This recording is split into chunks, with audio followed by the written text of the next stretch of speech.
I like The Force Awakens. It's derivative, and frankly, it doesn't have much to say. However, I enjoy how tight the film is and some of the direction the characters took. It's a J.J. Abrams movie, so it was exactly what I expected, and that's fine, I guess. I also think The Last Jedi is a good movie. Nothing fantastic, nothing horrible. I know that's a statement that will make no one happy because everyone on both sides seems to be turning into wild animals when discussing this film, but it's the truth. You either want to suck Rian Johnson's weenus, or Rian Johnson played Negan with your childhood. I'm not trying to play middleman for the sake of it, so if you're gonna string me up for that opinion, at least make it painless, please and thanks. After rewatching The Force Awakens, I just appreciate the boldness of The Last Jedi, even if it doesn't quite hit the mark sometimes. It has a cohesive theme that can be felt throughout. Some of the logic is a little wonky, but hey, at least it feels like the vision of a director.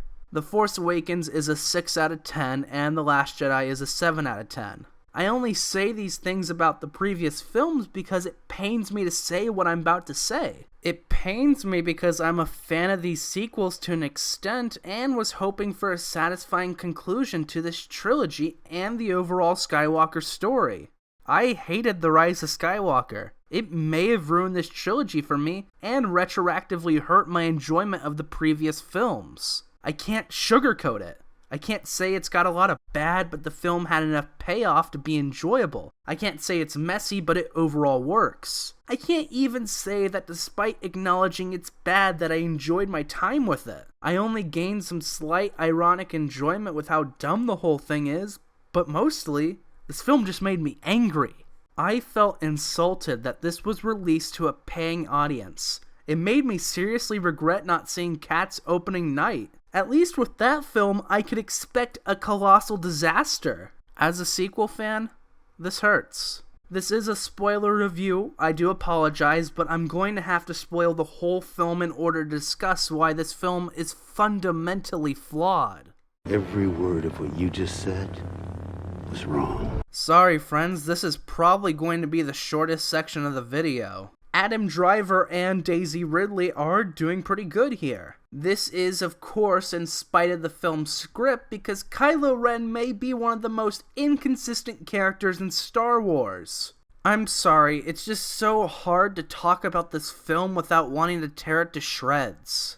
When Leia dies, Chewbacca has a very powerful and emotional reaction that I enjoyed very much. That Wookiee has lost so much, and sometimes Chewbacca gets the shaft in terms of character moments, so this was nice to see. Man, non-talking characters can show emotion and be expressive. Who would have thought? Fuck, I hate BB-8 so much. Visually, it's impressive for the most part. It's hard to compliment Rise of Skywalker on this because of how CGI has progressed, but nonetheless, it still looks nice. It just needs more iconic J.J. Abrams lens flares. I mean, no film is complete without them. C-3PO has a lot of hoo-hoo, ha-ha moments in this film. They're actually really funny and feel like Star Wars jokes. You know, the way Star Wars has always told jokes, not this stupid, quippy bullshit that's in full force in the sequel trilogy. John Williams' score is fine here. It's Star Wars music and it sounds like it, so he accomplished his goal, I guess. I don't know, outside of Rey's theme, which is really good, there isn't any piece of music that sticks with me throughout this trilogy. It just sounds like stuff that'd probably be in a Star Wars video game. I mean, that's not bad, it sounds good, but it's nothing iconic. That's all I can say in terms of things I liked. The Rise of Skywalker to me is what Far From Home was to High Top Films. It almost fucking broke me. Snoke is using you for your power. When he gets what he wants, he'll crush you. The Rise of Skywalker completely fails at connecting all these films together. This section is my excuse to talk about how this trilogy doesn't feel like a cohesive vision, because it isn't. Kylo Ren is one of the least consistent characters in this franchise. His personality stays the same throughout each film for the most part, but it always feels like he has wildly different motivations in each film. This is also coming from someone who thought Kylo Ren was one of the better characters in Star Wars before this film. I don't mind character motivations changing, but there's no semblance of strong character direction with this trilogy. It feels like the directors were playing a tug-of-war with Kylo with each movie. I could definitely beat J.J. Abrams in tug-of-war. I'm not weak, I'm not weak, I'm not weak, I'm not in denial, I promise. It's just that Kylo's only defining character trait is how inconsistent he is. J.J. Abrams walked back the idea of Kylo being the big bad of Episode 9 set up in The Last Jedi because no one knows how to write his character. Rise of Skywalker is just the cherry on top for how inconsistent he is throughout. He's intent on turning Rey to the dark side 100%, feeling like he's gonna pass that speech check until the middle of the film and he's like, nah, I'll join her. This of course means we get Reylo for about 5 seconds until he dies. This is funny because the director couldn't even commit to Reylo because he's too afraid to pander solely to one group. This film panders to people who hated The Last Jedi, people who love The Last Jedi, people who want fan service, people who want more epic action, and people who want Reylo. If you make your film for everyone, then you're making your film for no one. Appeasing everyone isn't the way you make a film. This is why The Rise of Skywalker feels the most soulless and disjointed out of all the sequel films. It's also why this film, as pointed out by many sexy people other than myself, feels like it was written by Reddit. This film is intent on walking back things from The Last Jedi for the sake of damage control. Honestly, this is the part that pisses me off the most. Trust in your filmmakers. Trust in the people around you. Don't cave to pressure, you spineless fucking cowards. I'd rather it be bad and have a vision than have it be whatever this nonsense is. There's no courage or conviction presented here. Rey is related to Palpatine. They walk back the idea that Rey is not related to anyone. One of the most interesting ideas presented in these 3 series of films, and it is immediately taken away. It's just more dynasty shit. We can't have anything interesting in Star Wars. Everyone has to be related. Everyone has to be the same naive, wide-eyed, annoying bastard who wants to see the galaxy. Oh boy, look at these twin suns. These are the only suns in the galaxy, I swear. I'm tired of the rhyming poetry bullshit. It's not engaging. I don't want Rey to end her story in front of the twin suns. Leave that to Luke. Give her something iconic. Give her something that she can actually call her own. Give her an ending that I'll remember in a year. She's so defined by her relationships to other people and the things that she takes from other characters that she's no longer her own person. She's just an amalgamation of every Star Wars protagonist. It's me, protagonist Rey, here to tell you to eat your vitamins and buy more product. Buy more product. Buy more product. Honestly, there's so much rhyming and callbacks in this film. For those of you unfamiliar, rhyming is a reference to George Lucas talking about the prequels. He says, it's like poetry, it rhymes. This is in reference to how these films sort of line up and have lots of parallels. There are many parallels to be found between the prequels and the original trilogy. I hate this style of filmmaking so much. Maybe it's because I hate reading actual poetry. Why the hell would you take the road less traveled? Are you trying to get robbed, you colossal dumbass? With the rhyming, you've got Kylo doing the same speech with Harrison Ford that he did in The Force Awakens. You've got Palpatine saying the dark side is a pathway to many abilities some consider to be unnatural or whatever the fuck the quote is. I don't want to see them repeating the same things they've done before. I want new and engaging ideas. It feels like they did this quote-unquote rhyming because they want to appease as many people as possible. They kept things way too familiar for the end of the trilogy. I want Star Wars to be daring, not a shriveled coward that I could bully for lunch money. The biggest problem is that they changed the context of everything at last moment, so I don't even know why the previous films matter anymore. Why does Snoke matter if Palpatine created Snoke? Why is his death significant? Palpatine literally has 4 Snokes and Bacta tanks you see briefly during the film. J.J. Abrams, this is the pettiest bullshit I've seen. It's honestly not even funny, it's just sad. You can't have someone play the Emperor role, kill him for dramatic tension, and then say his death doesn't matter. It's truly awful filmmaking. J.J. Abrams makes fun of how Ryan had Luke throw the lightsaber away at the beginning of The Last Jedi. He has him say that you should never disrespect a Jedi's weapon. I like to think that J.J. Abrams literally shit himself while watching The Last Jedi. It's the only explanation. Rose, a character in The Last Jedi, is now just here? Say what you will about Rose, I think she's just fine, I guess, but the problem is that she now has nothing to do. She's barely in the film. You can't give up on a character because people don't like her. That's not how storytelling works. It's extremely disrespectful to Kelly Marie Tran, who had to take so much bullshit from toxic fans. She had to leave Instagram due to the copious amounts of death threats being sent her way. Honestly disgusting. This is by the seat of your pants filmmaking at its worst. I hate it so much. Ryan put something forth. If you don't like what Ryan put forth, then you should have made episode 8. Just because you don't like how he did it doesn't give you a pass to throw away everything he did. I swear these movies are just a pissing contest between Abrams and Johnson. The Force Awakens is a teacher and asks the class to answer the question 2 + 2. Rian Johnson stands up and says the answer is 5. Close enough, but not quite there. J.J. Abrams says he would like to answer the question as well, and then he stands up and beats his chest while slinging his own feces at his fellow classmates. One more thing, the Knights of Ren?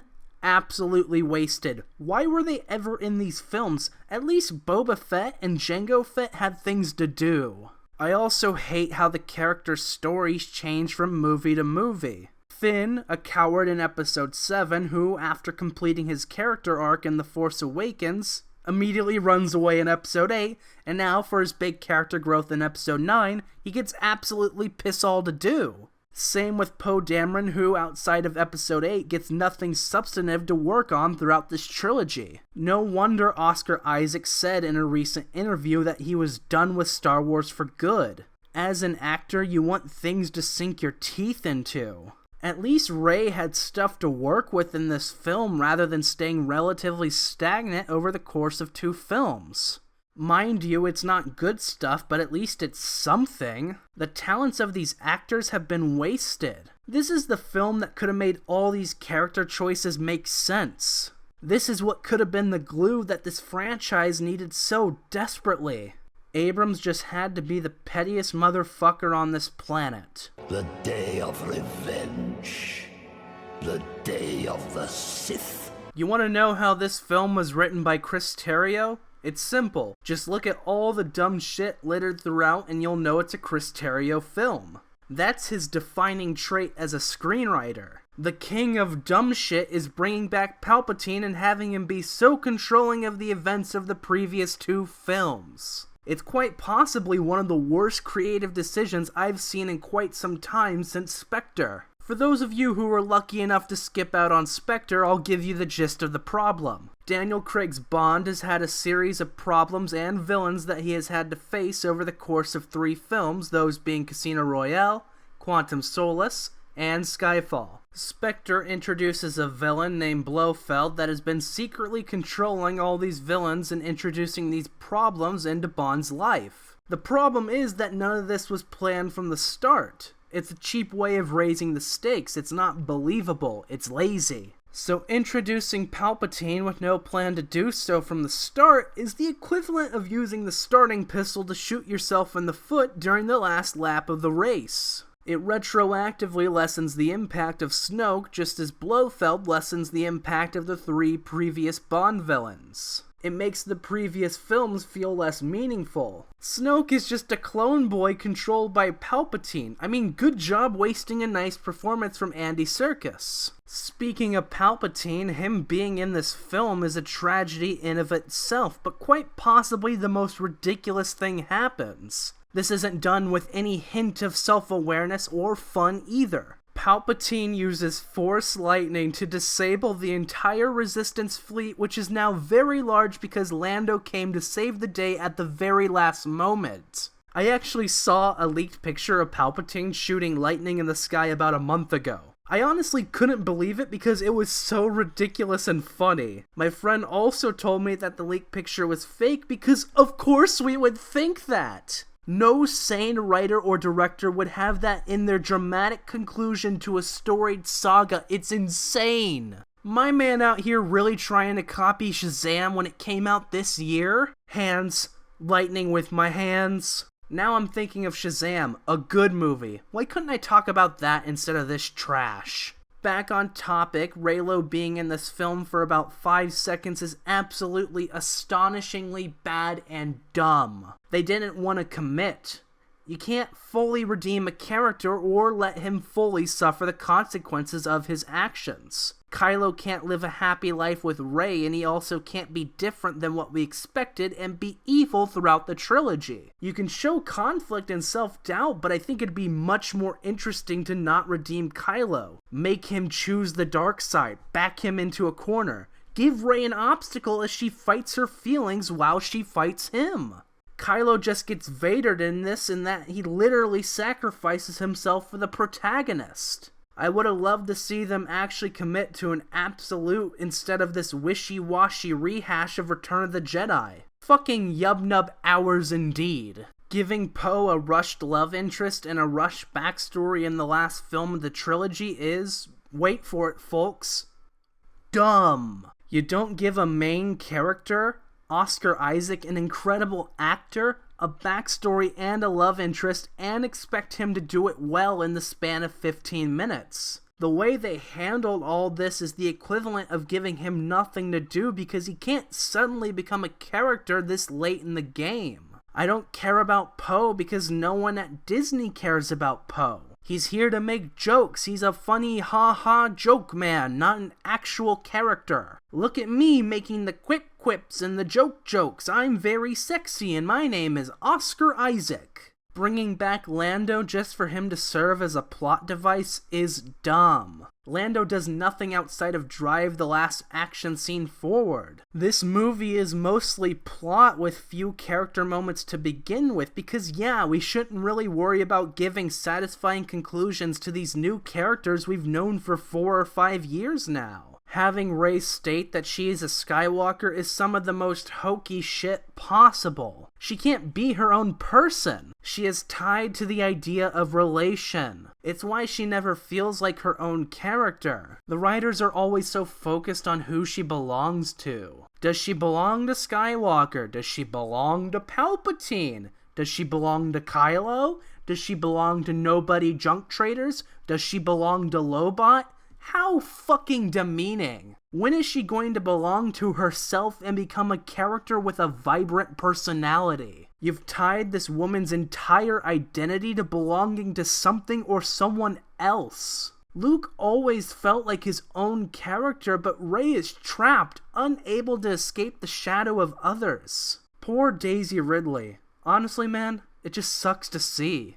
Killing Chewbacca but not actually is not very smart. I genuinely hate when franchises do these fake out kills. It lessens the stakes of these movies and just, it doesn't work. Same thing goes with wiping 3PO's memory but not actually. It's just cheap and manipulative. This goes back to the idea of not committing to an idea. They just want to keep these funny characters around because it'd be upsetting if they killed them. I want risks. Take some risks with the story or narrative, just in a way that's not absolutely brain dead, please and thanks. Hux being a spy for 5 seconds with little explanation and then unceremoniously executing him when he's been a significant villain is silly. Why even make him a spy?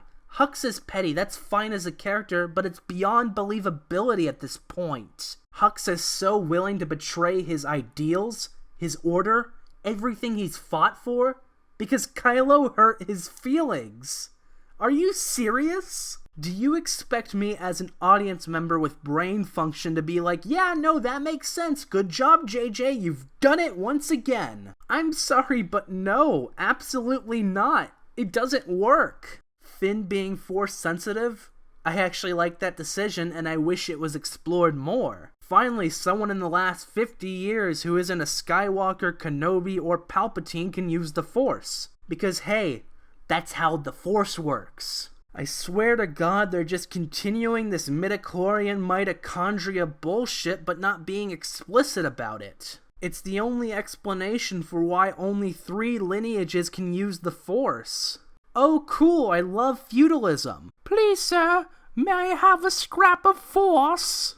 Hey, at least I was nice to the movie again, so hopefully I don't come across as grumpy the whole video. The way they handled Carrie Fisher in this film was also really moronic. Half of her scenes are cringe-inducing because they are repurposing old footage, and oh boy, you can tell. It's not that she seems different or older, it's that the dialogue doesn't fit the scene. There's a section where Leia only says 2 words, those being, if I can recall correctly, no and what. Leia would never say 2 words as a reaction in any scene. Leia always has something to say, and she'll usually say it pretty forcefully. Almost every scene besides one comes across as stilted and wooden. It simply doesn't work. Also, her and Luke training and fighting with lightsabers, I don't know, that didn't work for me at all. It came out of nowhere. Leia's definitely Force sensitive, but to learn she's trained with a laser sword at the end of the saga is a bit ridiculous. It just feels dumb. I know she can use a saber or whatever in Legends or extra canon, but there's no hint of it in the film, so it doesn't seem like a truthful choice. You know, because this is a Chris Terrio script who was somehow responsible for Argo, which was pretty good, there's a minefield full of logic issues present. If you've been with me for a bit, logic in a film is something I tend not to remark on. It's an important part of filmmaking, sure, but for me, I don't know. For me, I'm always more concerned with the emotional experience I get.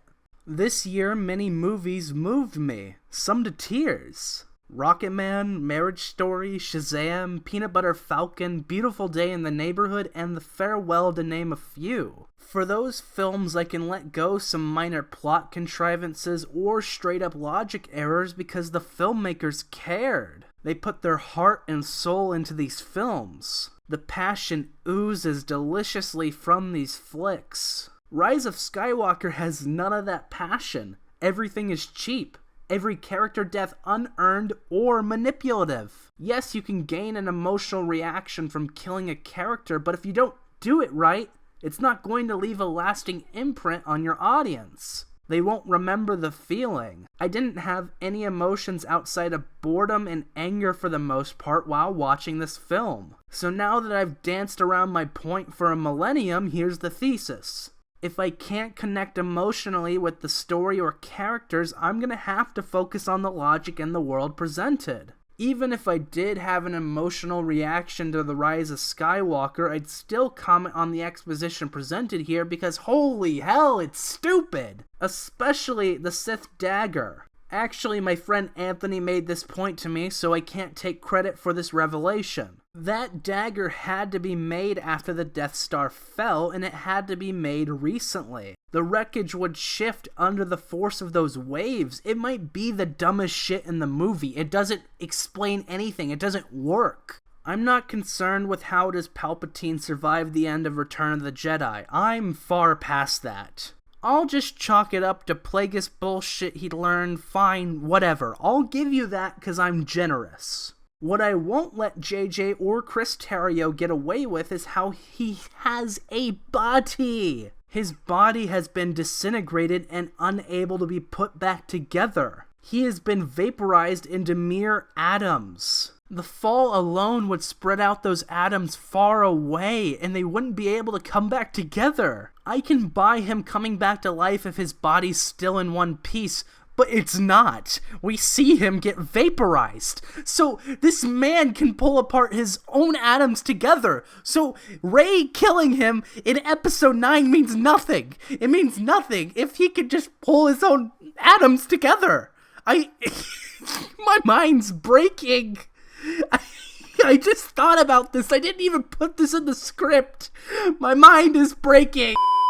Sorry about that. But still, if his body is somehow not disintegrated, even though we see it happen, him hitting the... Oh, I can't. It's so dope. Oh my god! Who wrote this? Sorry about that. As I said, I believe at the distance he fell, he would have hit terminal velocity, turning into a wrinkly asteroid. It astonishes me that he can still stand after return. It's insane, even though he should be particles. God, help me. If Palpatine could make Snoke people with high force powers and shit, why didn't he just send out multiple Snoke people? Was he possessing Snoke, or was Snoke his disciple? A question for the council to answer, I believe. Hey, an even better question for the audience. Where the fuck did Palpatine get 100 Star Destroyers? How heavily did Palpatine invest in Bitcoin? My man out here selling his feet pics to fund this grand fleet. There's no other explanation. I genuinely can't even comprehend not only how he was able to amass those Star Destroyers, or even build them, but also how he was able to revolutionize Death Star tech and compress it into a Star Destroyer. Also, how was he able to afford putting that many Death Star lasers into each destroyer? There is no semblance of reason involving anything Palpatine. How was he able to amass this many cult people? This movie answered a lot of questions left unanswered by The Last Jedi, and it also answered questions that were already answered by The Last Jedi, but somehow, I'm still left with questions! I'm just asking basic plot questions at this point. Why did the Knights of Ren turn on Kylo? This must mean that basically everyone besides Kylo and the Resistance knew about Palpatine before he announced his arrival. Why else would they turn on the leader of their group? He is Kylo Ren! Knights of Palpatine looking asses. The creme de la creme of the dumb shit, though, has to be the fact that Fortnite is now canon with Star Wars and you can't convince me otherwise. In the opening crawl of Episode 9, it states that Palpatine sent a threatening message across the galaxy stating his return. You know the only place you hear that message? You're probably thinking, oh, it must be in a TV spot or on some primetime event or maybe social media. Wrong. You have failed the exam. You will be attending summer school, you little runt. To those of you who guessed Fortnite, then you'd be 100% correct. That can't be the first thing we are shown in the film. That can't be the driving action. We can't just hear it in the film. It has to be in Fortnite. I'm so glad I can go from eating the Fortnite burger to ingesting important Episode 9 plot details on the same platform. I need these massive companies to send us homework lists instead of making us search for this information. I just want to know what I need to study for. If I fail the quiz at the end of The Rise of Skywalker, is Baby Yoda gonna beat me to death with a bike lock? Making bad movies is a complicated profession. We can't just have all the stuff in the film anymore. This is what film has come to. The Force will be with you. Always. There are two main themes presented in The Rise of Skywalker that I want to touch on briefly. The idea I found the funniest was the idea of how oppressive and fascist regimes or ideologies will make you feel like you're alone in order to stamp out your hope. Really interesting idea. Pretty great idea. Love it when mainstream media will actually tackle different themes outside of love, family, hope, not giving up, and foot fetishes if you're watching a Tarantino flick.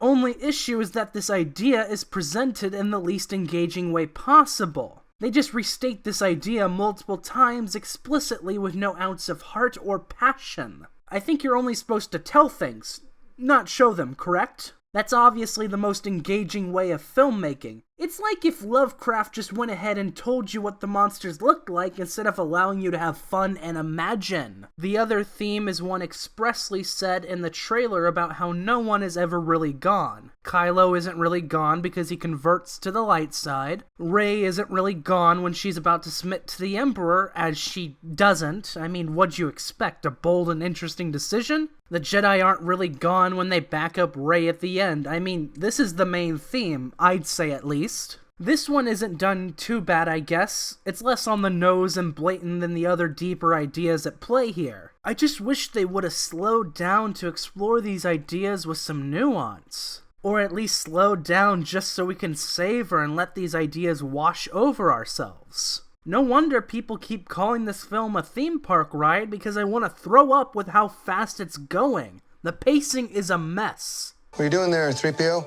Taking one last look, sir, at my friends. You ever watch a large man stuff himself at a buffet and then, when he's full, he prepares to leave? He is then rushed by 4 waiters who strap him down and force him to eat more.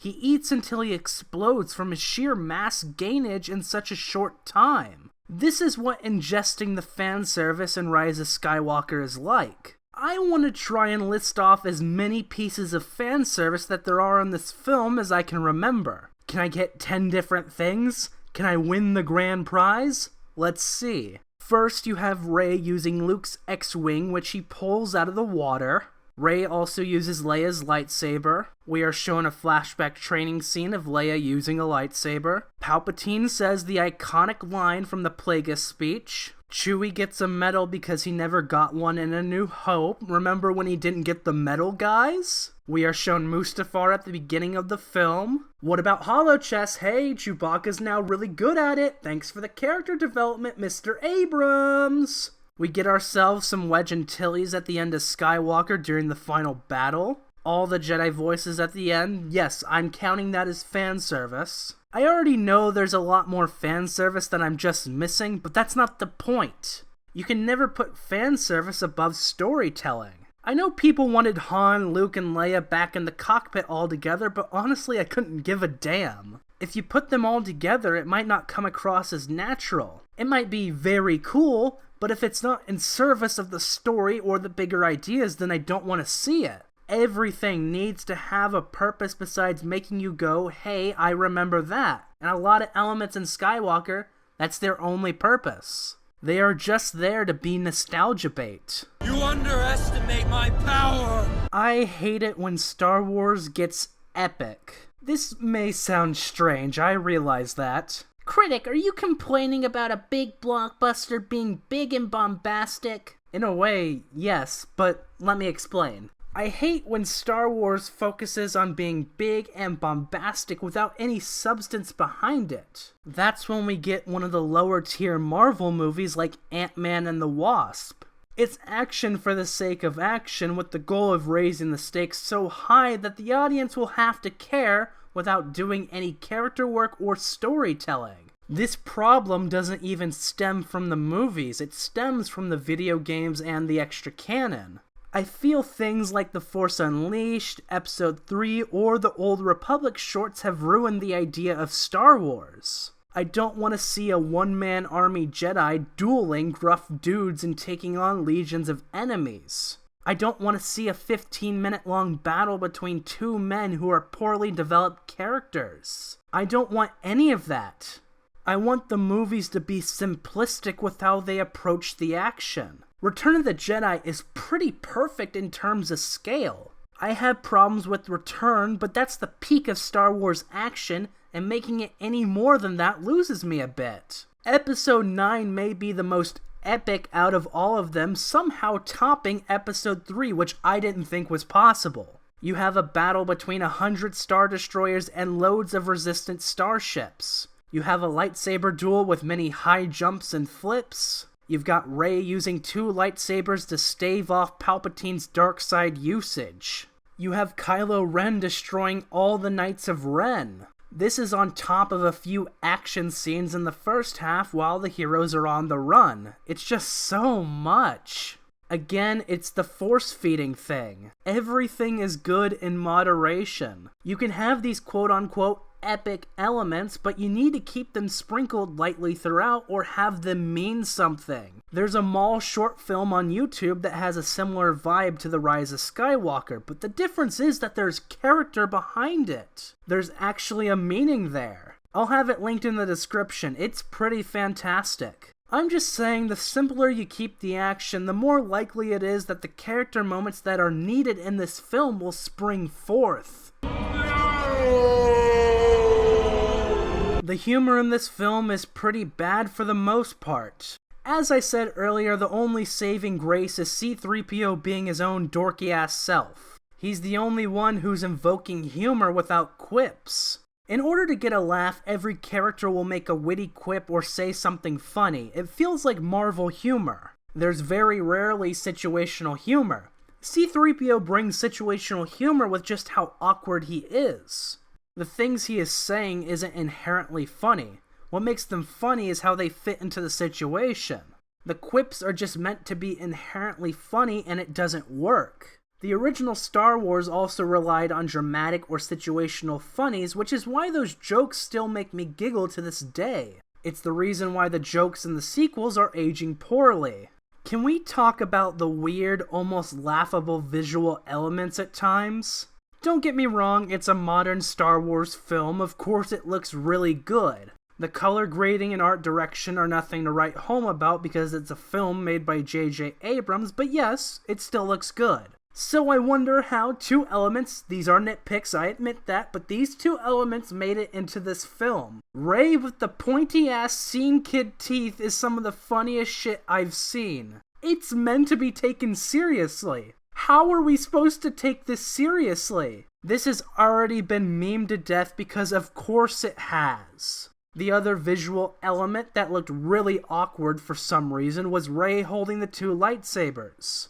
It just didn't look right to me. I could talk about it more specifically if I see the film again, but for now, I could just say it looked really odd. Why is the Emperor not fun? This kind of goes back to the larger problem of everything being epic and being serious, but still, how is he not cackling and having a blast?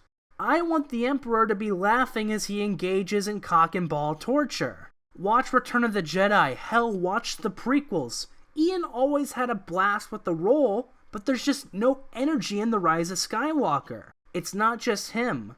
Daisy Ridley and Adam Driver are doing a good job, but everybody else is going through the motions.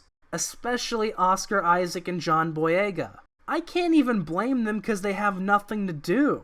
I almost guarantee their direction was to be Finn or to be Poe. The cast is just drained of energy and it drains me as a viewer. Drain me, Supreme Leader Abrams, please drain me.